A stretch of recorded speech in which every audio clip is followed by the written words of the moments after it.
Hi guys! Welcome back sa YouTube channel ko.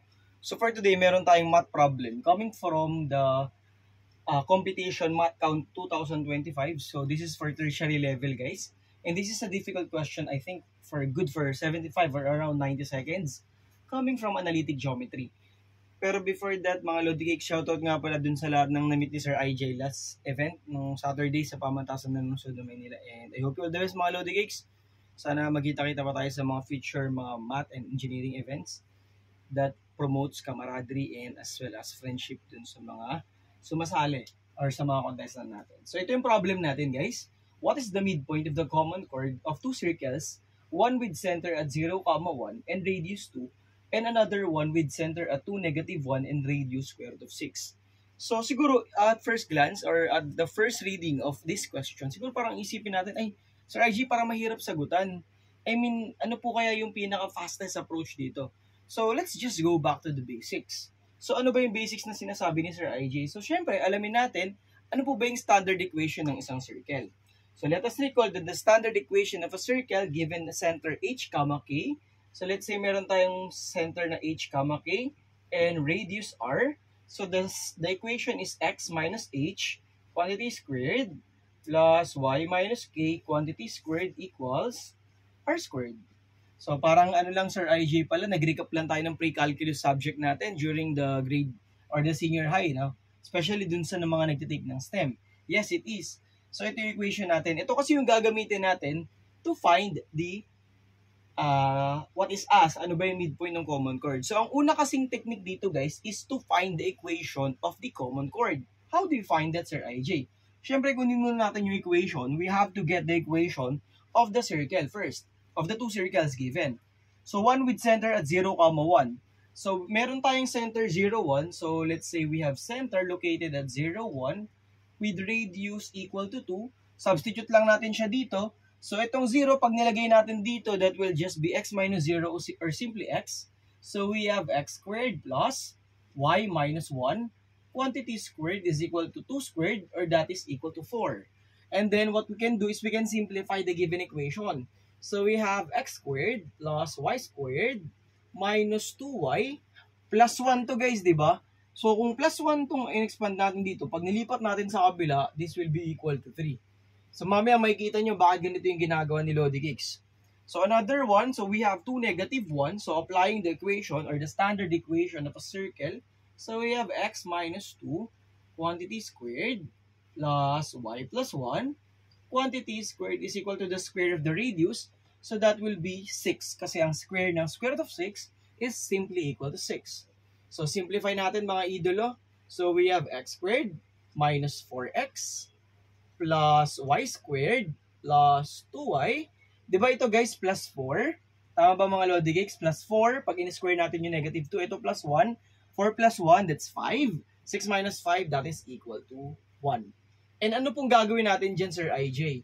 So to get the equation of the common chord, so we will just subtract the two equations obtained or the two equations of the circle. Yung mga circles natin. X squared minus x squared is simply 0. 0 minus -4x, so we have 4x. -2y minus 2y, so that is minus 4y, equals 3 minus 1 mga idolo, that is 2. Or simply, kapag dinivide natin both sides by 4, so we can have x minus y is equal to 1/2. I hope that's clear guys ha.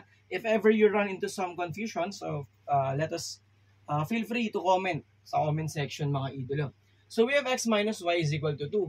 So Sir IG, paano po natin gagawin itong x minus y equals to 2 to get the midpoint of the common chord? Kasi itong x minus y equals 1/2 pala. Yung x minus y equals 1/2 is just the equation of the common chord. But the problem is asking for the midpoint of the common chord. So it must be in terms of coordinates. So anong gagawin natin dyan, Sir IJ? So we just simply solve for y in terms of x first.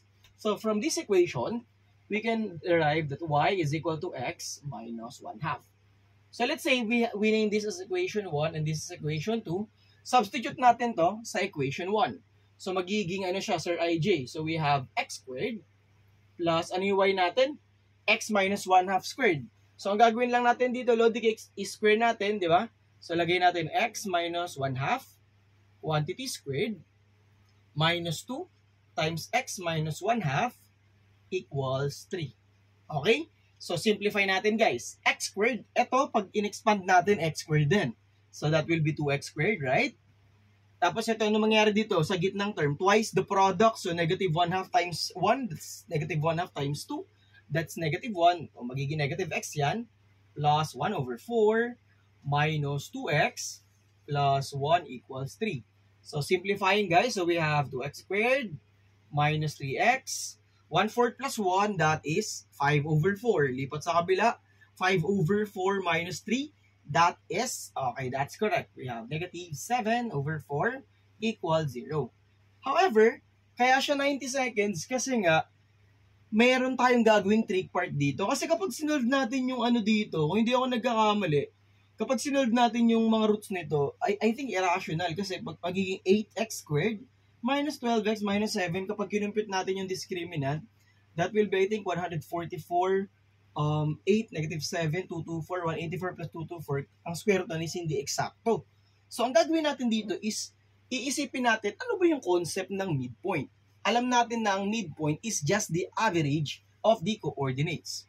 So, alam natin na from this equation, we obtain a quadratic equation. So, we have two values of x that will satisfy. If alam natin yung sum and product, makukuha na natin yung possible sum ng x natin. So, alam naman natin na kapag sa quadratic equation, so talagang malalang recall to. So, ax squared plus bx plus c, naalala nyo pa po ba yung sum ng roots, mga Lodi Cakes? So, yung sum ng roots is negative b over a. So, ibig sabihin, kukunin natin yung sum ng possible x values natin for the midpoint or for the coordinates of yung endpoints ng chord natin or the common chord.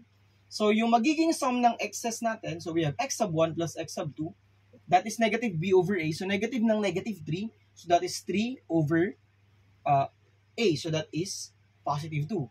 Ibig sabihin pala, yung sum ng dalawang x coordinates ng endpoint ng common chord natin is 3 over 2. Kaya lang, average siya. So, divided by 2. So, gawin lang natin mga Lodi Cakes, divide natin 2 by 2. Therefore, the x-coordinate of the midpoint is 3 over 4. So, paano naman natin kukunin, Sir IJ, yung sa y? Sige guys, burahin ko lang to kasi hindi ko sure kung makikita pa natin yung sa ilalim eh. So, how do we compute now, Sir IJ, for the y-coordinate of the midpoint of the common chord?